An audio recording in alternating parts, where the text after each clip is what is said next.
Today we're going to take a look at the Evil Monk RDA.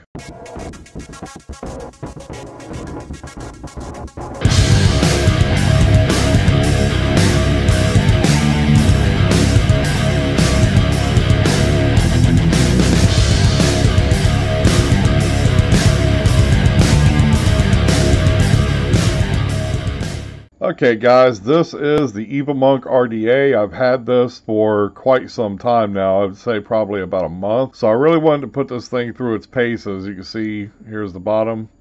And that is an adjustable 510. Got the serial number there. The top of this screws off. And then this piece right here will also screw off. The drip tip that comes with it has a decent bore. It's not gigantic, but it's not small neither. There's a little bit of threads right there, so that this can thread down into this top cap. Then you also get this piece for using like standard 510 drip tips, and it has a couple of threads on it, so it just threads in. But I like using this one because it has a little bit of a wider bore. Then you got some knurling up here on top. Then right here we have the barrel.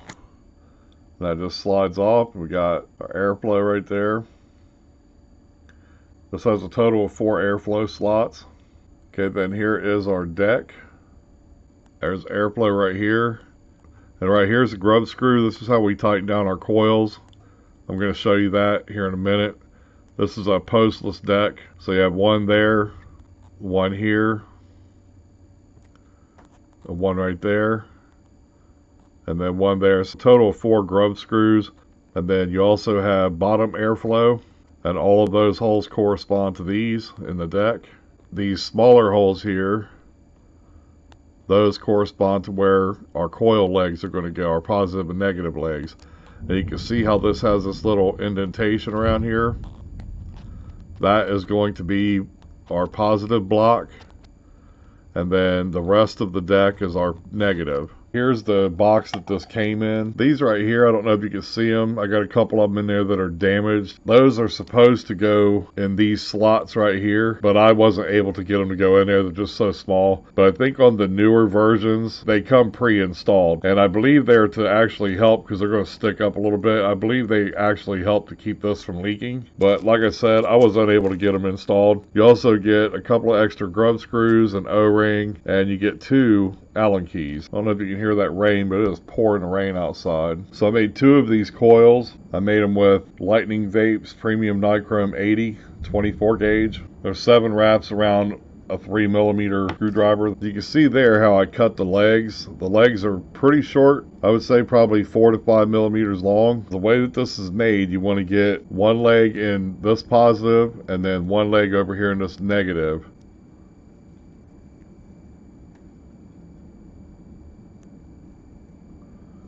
So you just want to fit your coil down in there about like that.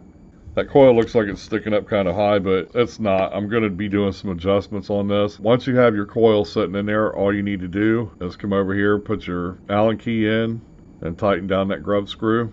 You can get these nice and snug. Same thing over here on this side. Now our other coil. One in the positive there. And then one into the negative. Tighten down our first leg and come back around here to this side. Now all we want to do is straighten these up. So I'm going to insert my screwdriver. I'm going to give this a little crank to the side. Same thing over here, insert the screwdriver. I'm going to give it a twist until we get something about like this right here. That doesn't look too bad so far. Now we're going to get a pair of needle nose pliers, and I'm going to pulse this, and that's just to push the button and let go. And all I'm trying to do is heat these coils up. I'm going to come in here with my pliers and just give them a little squeeze. It doesn't have to be any kind of major pressure or anything like that. Just lightly squeeze. So we want these to glow nice and even from the inside out. So that looks pretty good to me. So I'm going to cut me off a couple of pieces of this organic Japanese cotton to wick this. Just pull my cotton through like that. Go around here to the other side.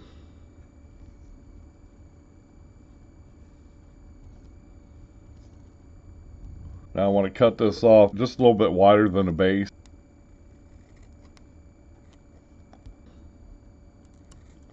And now I'm going to trim this up a little bit, make it look a little better.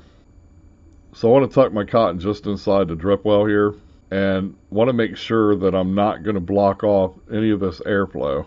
Okay, so you can see my airflow is still wide open down there underneath my coil. So now I just want to come in here and I'm going to wet this down with some strawberry custard DIY. Want to get our cotton nice and saturated.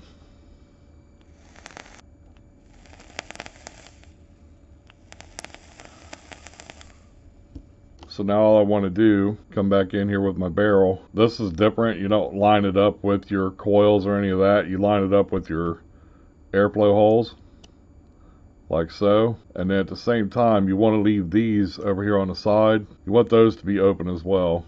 If you prefer, you can close them off, but I like to leave mine wide open. So that's what it's looking like down inside.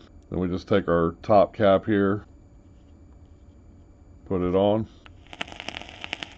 That's sitting on top of my prime mechanical mod, and it looks like this is ready for a vape. So let's back out of here, give this a vape, and I'll give you my final thoughts and opinions on it.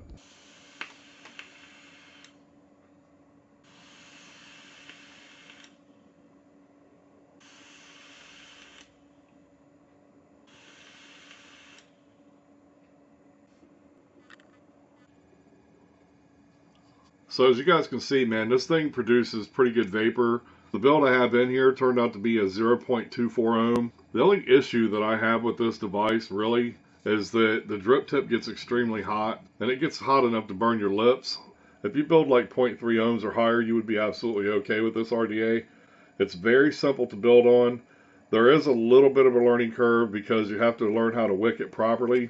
Other than that, it works fine, man. I haven't had any issues with leaking. Now, if you over drip, this will absolutely leak because it gets its airflow from the bottom of the RDA.